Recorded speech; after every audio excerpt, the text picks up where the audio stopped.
at practice. Everybody getting into the act. Durant fires for three. Got it!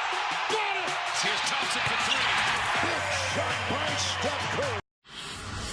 So, Rex, I think it's safe to say that King James holds the crown as the biggest free agency move so far this offseason. But let's go through your best moves and the best teams so far. And we'll start with the Lakers. Is LeBron enough in the other moves that they made to make the playoffs and really contend in the West for the Lakers? Some disrespect. I don't want to say no disrespect. Did you see the team that he just took to the finals? I said some but that's disrespect. in the East. Play devil's advocate. That was in the East. I'm with you. No, listen, I think, yes, I do. I think he can. They need shooters. I'd love to try to get a 10 date if I can.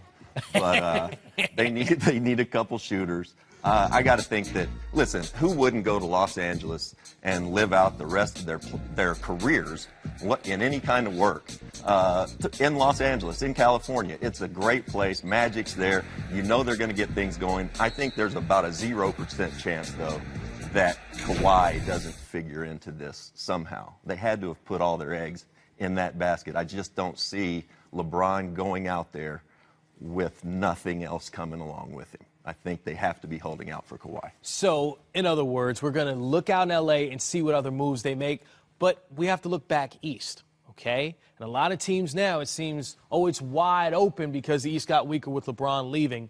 The Bulls made several moves. They re-upped restricted free agent Zach LaVine, who played just 24 games last season due to injury, so he's like a new player. Also, they got Jabari Parker, and you like what they did in the draft as well. Love it. Wendell Carter, I felt like was, if not the best big man in the draft. I had him second overall. I think he's a stud. He comes to play every night. He's low to no maintenance on and off the court. He's a shot blocker. You can pick and pop with him, pick and roll. They've got Lauri Markkanen there.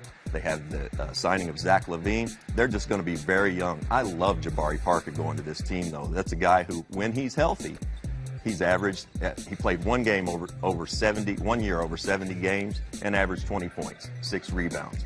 He's got to do a little bit better rebounding the ball. The main thing for him is staying healthy. If he can stay healthy, I think this ends up being a terrific deal for not only Jabari and the Bulls, but also for Milwaukee. All right, Memphis. They were awful last year. 22 wins. That's it. Yep. Second worst record in the West. But you think they got better this offseason? You like what they did in the draft? Explain. I really do. I really like Jaren Jackson Jr. He's a shot blocker, a kid with a lot of toughness. He's been around the game. His dad played in the league. I played against his dad for quite a few years.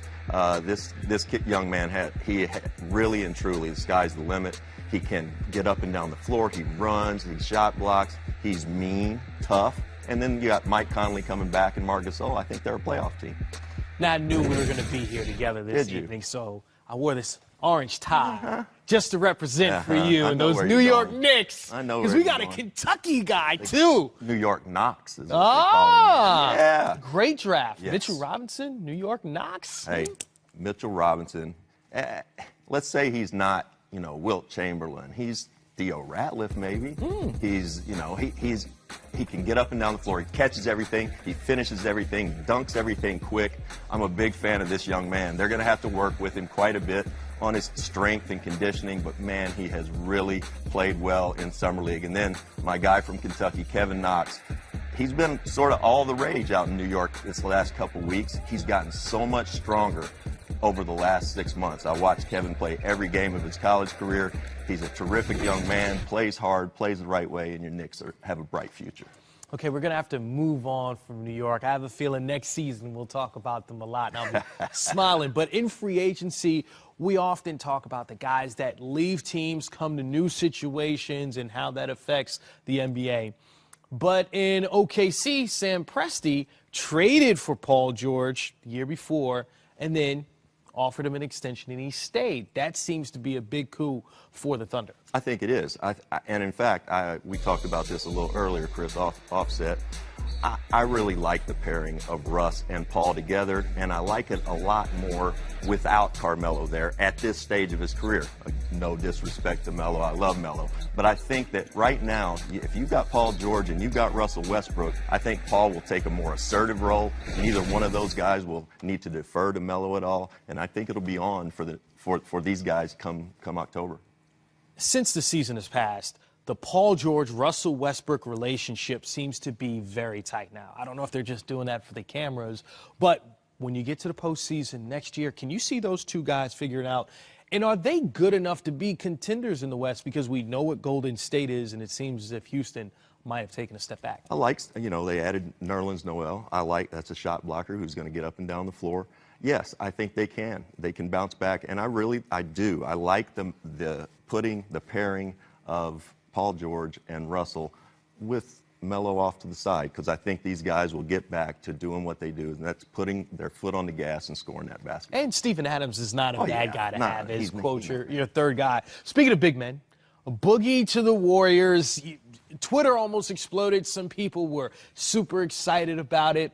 Others, not so much, as in maybe we're overplaying this too much because this is not the 25 and 12 guy they're going to get. So where are you on this?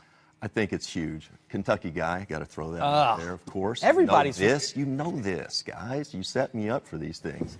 I love Boogie going there. I love it for the Warriors. Look, they need another challenge. They're going back to the finals, I think, again, for a, fifth year? I think Boogie needs this, though, and I think this is a great move for both Golden State and DeMarcus Cousins. Boogie needs to be associated with winning and prove to everyone that he can get along with everybody in the locker room. I think it's great for him. I like it even if he doesn't play this year and he just is around that culture. Is it good for guys like Jordan Bell, who seem to be taking a next step in his career now, maybe taking a step back with Boogie coming in? Well, I think you got to know Boogie's only going to play late in the season if he plays. That's a tough injury, Achilles injury. Yep. Jordan Bell, I think, is what he is and is who he is. They found a steal there late in the draft last year. What a ball of energy. I love Jordan Bell. He's a shot blocker. He's no Boogie Cousins. I think Boogie and the Bell kid will get along well. Boogie and the Bell. I like all of your off-season moves that you're high on.